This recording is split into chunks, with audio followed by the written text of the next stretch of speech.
Hapa ni Kigamboni Kibada, mtaa wa Kigogo. Leo nimekuja kuwatangazia viwanja viwili vyenye ukubwa tofauti vinavyotizama barabara pana kabisa ya mtaa, lakini pia ni corner plot. Viwanja ni hivi hapa.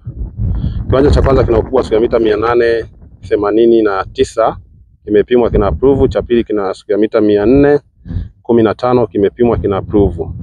Kiwanja cha mita 415 tajiri kinauzwa kwa bei ya shilingi milioni 12. Kiwanja cha mita 889 kinauzwa kwa bei ya shilingi milioni 20 za Kitanzania. Viwanja ni hivi hapa kama unavyoona.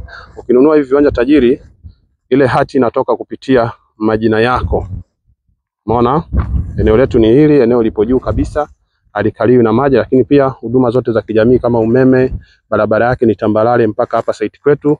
Neighborhood ya mtaa tajiri kama unavyoona. Umeona? Hao ndio majirani waliotuzunguka hapa kwenye hili eneo letu. Kigamboni Kibada Kigogo. Umeona mtaa wake huo? Mtaa unaeleweka. Viwanja ni hivi hapa. Viwanja ni corner plot, vinatizama barabara mbili za mitaa. Mtaa mmoja mzuri sana.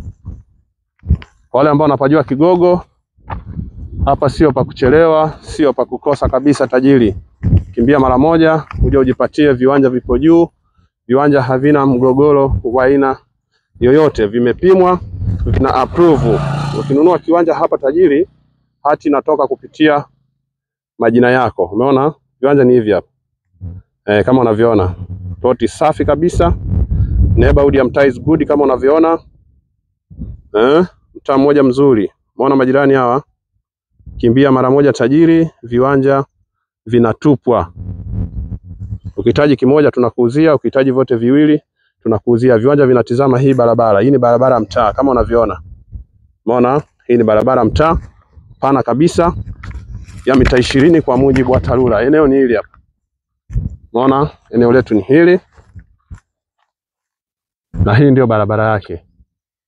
Kama unavyoona, mtaa unaeleweka tajiri. Kigamboni Kibada Kigogo. Kimbia mara moja.